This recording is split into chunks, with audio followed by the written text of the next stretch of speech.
Bonjour et bienvenue dans Amis, le podcast où tout change, mais rien ne change. Salut Anaïs. Salut Marie.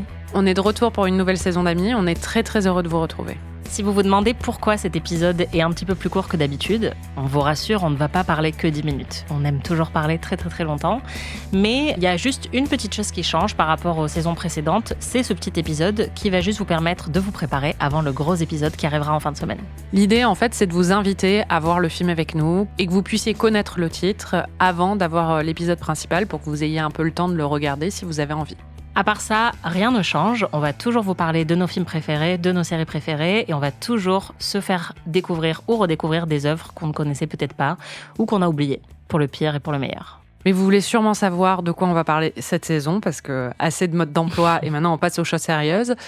Alors, le nouveau thème pour 12 épisodes, parce que c'est une autre nouveauté. On va pas faire une longue saison de 25 épisodes, on en fait une plus petite et on enchaînera avec d'autres modules plus petits dans l'année pour varier les plaisirs parce qu'on a plein de trucs dont on veut vous parler. Donc, le premier thème, qu'est-ce que c'est Anaïs ? C'est Back to the 90s. Alors, pour ceux qui ne parlent pas anglais, ça veut dire retour dans les années 90, la décennie de notre enfance. C'est ça. La décennie de ta naissance aussi, carrément. Oui, c'est vrai. C'est vrai que tu n'es pas née dans les années 90. Et non.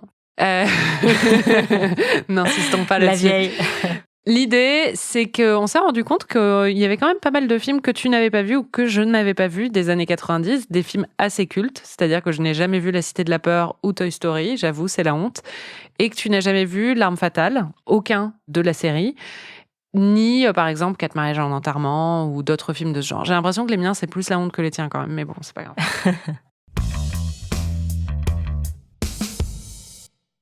Marie, ça évoque quoi pour toi, les films des années 90 ?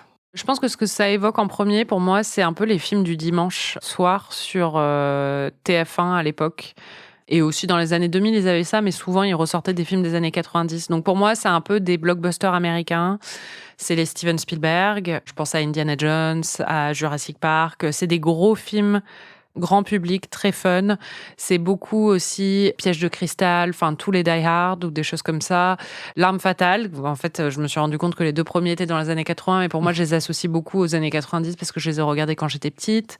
C'est des films comme Clueless ou des choses comme ça. C'est des films fun et grand public, en fait. Et bon, américains, parce que j'ai toujours un prisme comme ça, mais c'était ce genre de film que je regardais quand j'étais petite dans les années 90. Oui, puis c'était les énormes succès de l'époque aussi. Ça a quand même été une décennie qui a été jalonnée de films légendaires et révolutionnaires, d'énormes succès au box-office. On va en couvrir quelques-uns dans cette saison. Et la plupart étaient américains, en fait.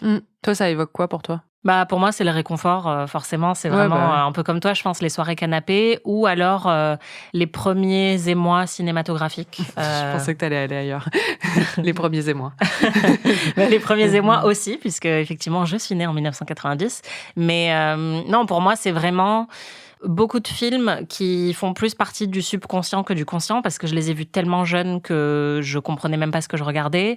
Et des films que j'ai vus plus tard dans la décennie comme Titanic, par exemple, bah, c'est vraiment mes premiers souvenirs de cinéphilie. De m'être dit, waouh, le cinéma, ça peut faire ça. Je pense que Titanic, c'est une des premières fois où je suis retournée voir un film 3 fois en très peu de temps au cinéma, alors que j'avais que 7 ans, mais j'étais déjà obsessionnelle et je voulais tout savoir sur ce film et apprendre toutes les répliques par cœur. Donc pour moi, ces films-là, ils ont une place très chère dans mon cœur parce que je les ai découverts à une période où j'étais petite. Eh ben oui, c'est normal. Non, mais t'as raison. En plus, c'était une grande décennie parce que j'étais en train de penser même au Disney des années 90. Enfin, Le Roi Lion, c'est les années 90, quoi. Donc, dans notre enfance, on avait la chance. Aladdin, Le Roi Lion, La Petite Sirène, c'est peut-être les années 80. Non, c'est les années 80. Mais en fait, oui, c'est plein d'âges d'or, de plein de genres. Le genre prédominant actuellement, c'est le drame au cinéma et en tout cas dans les genres les plus respectés, les plus récompensés dans les cérémonies de remise de prix, etc. Mais dans les années 90, c'était vraiment l'âge d'or des films d'action. T'en as parlé avec Spielberg. C'était sans doute l'âge d'or de l'animation aussi. Des comédies romantiques aussi. Voilà, des rom-coms, Disney, Pixar. Bah, c'est là qu'il y a quelque chose qui a changé, puisque Disney était un peu, on va en parler, mais dans une petite baisse de régime au niveau de l'animation, et c'est vraiment la fin des années 80, le début des années 90 qui leur a permis de retrouver un nouvel élan avec leurs dessins animés. Donc oui, on a eu de la chance de grandir avec une période hyper riche au cinéma, et du coup de constituer nos tout premiers goûts avec ces films-là. Est-ce qu'il y en a dans la liste que tu as hâte de découvrir plus que d'autres ? Bah, Toy Story, parce que ça fait des années que je sais que c'est un énorme trou dans ma culture.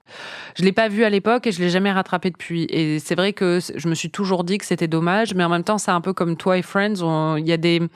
Quand il y a des grosses lacunes comme ça au niveau culturel, je pense que souvent notre cerveau va directement vers, c'est peut-être une opportunité à un moment de transformer ça en une découverte qu'on peut documenter ou des choses comme ça. Transformer ça en argent, tu veux dire? Exactement. Et pas forcément, voyons. En plaisir. En création. Exactement, en produit de création. Du coup, je l'ai jamais vu, même à l'âge adulte. Et j'ai très hâte de le voir, parce qu'en plus, j'ai toujours entendu des choses assez merveilleuses dessus. La Cité de la Peur par curiosité. Et aussi parce que j'aime beaucoup les nuls, en vrai. Enfin, j'aimais beaucoup leurs sketchs et tout, donc je pense qu'il n'y a pas de raison pour que j'aime pas. Mais en même temps, ça, j'ai jamais regardé parce que les mecs me gonflaient avec ce film, genre avec leurs répliques et tout ça, je trouvais ça hyper relou. Et puis aussi parce que c'est typiquement pas le genre de film que ma mère aurait regardé, donc elle me les montrait pas, quoi. Et comme j'étais petite, j'avais pas trop le choix à l'époque, voilà. Et C'est Laure et Lula de Ma David rom-com Lynch. préférée. Voilà, ça, je crois que j'avais regardé 10 minutes il y a très longtemps et j'avais pas accroché, disons. Je suis très curieuse de te voir ce film. Je suis curieuse parce que je me retiens un peu de regarder d'autres films de Lynch depuis la saison sur Twin Peaks, parce que, encore une fois, je me dis qu'à un moment, ça sera peut-être quelque chose qu'on pourra exploiter, c'est horrible, dans ce podcast. Mais bon, du coup, là, j'ai hâte d'en découvrir. On aura peut-être une petite mini-série Lynch plus tard dans l'année aussi. Peut-être. Et toi, c'est lesquels que tu as hâte de découvrir ? Aucun. Ouais, honnêtement, dans la liste, je ressens pas d'énormes pertes par rapport au fait de ne pas avoir vu ces films. Catherine et Jean d'Interment ? Ouais. Enfin, je suis sûre que je vais aimer, mais c'est vraiment, je suis pour le coup là-dessus assez constante. Enfin, je pense que si je les ai jamais, j'ai jamais eu de curiosité pour les voir, c'est que je me suis dit bon, c'est pas grave quoi. Spice World, par contre, j'avoue que j'aimerais bien le voir parce que j'ai vraiment, j'ai totalement zappé les Spice Girls. T'as pas été fan des Spice Girls ? Non. Donc en fait, je connais Zig A et c'est tout. Donc en T'es fait, sérieuse ? ouais. Ah ouais, non. Donc je pense que ça va être très rigolo de m'exposer à tout d'un coup. Mais c'est pas tout. Spice World, c'est un peu particulier. Donc, okay. Parce que, enfin bon, c'est ridicule. Mais, ok, trop bien.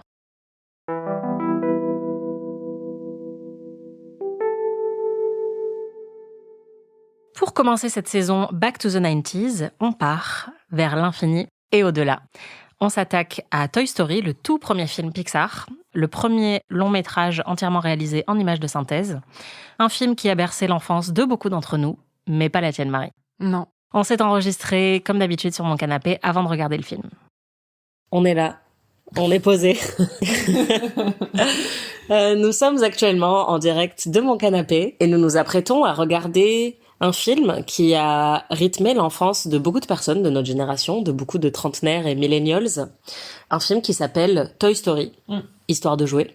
Et moi, je l'ai vu. Et toi, Marie, tu ne l'as pas vu. Et non. Pourquoi tu n'as pas vu Toy Story ? Qu'est-ce qui s'est passé dans ton enfance ? Dans mon souvenir, ma mère aimait beaucoup les Disney, mais elle était un peu allergique aux Pixar. Enfin, quand les Pixar ont débarqué, elle était là, mais qu'est-ce que c'est ces bêtises de ne plus avoir des dessins animés ? Elle était un peu scandalisée.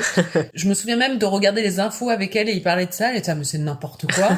Et du coup, elle m'avait pas emmenée au cinéma voir Toy Story. Et je n'ai jamais vu Toy Story depuis. Et c'est resté un trou béant dans ma culture. Je sais que c'est énorme. Je sais que Toy Story 3 est supposé être absolument magnifique et faire pleurer tout le monde.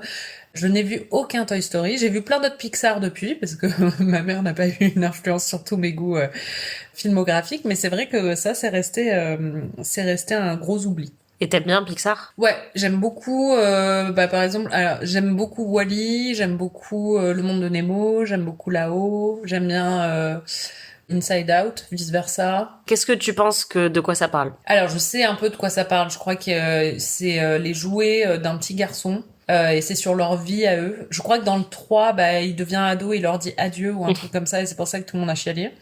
Mais dans le premier, j'imagine qu'il est petit. Et je crois qu'il y a du drama entre les jouets. Je sais qu'il y en a un, c'est Buzz l'éclair. Et donc c'est un quoi c'est mignon. Et c'est un astronaute. Et je sais qu'il y a Woody qui est le cow-boy, parce que j'ai vécu sur internet quand même, hein, je connais la culture. Et je me demande si le petit s'appelle pas Andy ou un truc comme ça. C'est possible. Et j'imagine qu'il vit dans la baie de San Francisco ou un truc comme ça, parce que les Pixar c'est souvent là où ça se déroule, vu que c'est là où sont les studios. Et bon, je sais pas exactement quel est le drame, la trame narrative entre ces jouets. Je sais pas L'intrigue. je me demande, dans mon souvenir de ce que j'avais entendu, je me demande s'il n'y a pas un nouveau jouet qui arrive. Et du coup, ça crée des tensions entre les autres jouets. Je suis pas sûre. Et je crois qu'il y a une cowgirl aussi, mais je sais pas si elle arrive plus tard ou si elle est dans ceux-là. Est-ce que tu penses que tu vas aimer? Oui. Toi, t'as aimé? Enfin, c'est un film que t'as vu plusieurs fois. Je pense que je l'ai vu plusieurs fois, mais je l'ai pas non plus revu des milliards de fois. C'est pas un des dessins animés ou Pixar que j'ai le plus revu, mais j'avais beaucoup aimé. Il y avait des moments qui m'avaient un petit peu traumatisée, je crois. Tu l'avais vu où? Ah, il y a pas un dinosaure aussi? Si, sans doute. En fait, je l'ai vraiment pas revu à l'âge adulte, et du coup, je me souviens plus de grand-chose, honnêtement. Donc honnêtement, je vais le redécouvrir avec toi, et surtout, je l'ai vu en VF, et là, j'imagine qu'on va le regarder en VO. Et donc ça, pour le coup, je pense que je n'ai jamais vu la VO de Toy Story. Ah, ça, je sais qui fait Buzz l'éclair en VO. C'est Tom Hanks.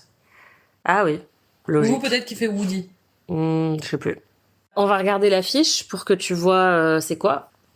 Alors, c'est plein de jouets. Il y a aussi une sorte de bergère, une poupée bergère. Il y a un Monsieur Patate. Très important, Monsieur Patate. Il a l'air sympa. Il y a un dinosaure qui a l'air un peu con. Ils sont tous sur le lit et ils sont en train d'essayer de s'envoler. Il y a Buzz l'éclair qui mène la danse et il y a Woody qui est accroché à Buzz l'éclair. Voilà, ça donne envie. Moi, je dis que ça a l'air cool. On m'a dit aujourd'hui, quand j'ai dit que j'allais regarder, on m'a dit que ça avait mal vieilli au niveau des effets spéciaux. Ah ouais.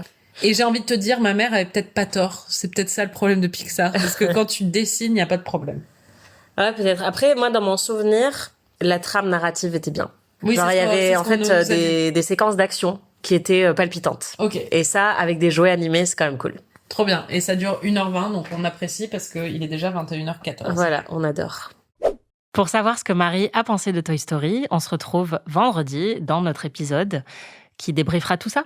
Exactement. Vers l'infini et au-delà. Ami est un podcast d'Anaïs Bordage et Marie Telling, produit par Slate Podcast. Direction éditoriale Christophe Caron. Production éditoriale, prise de son et réalisation Aurélie Rodriguez.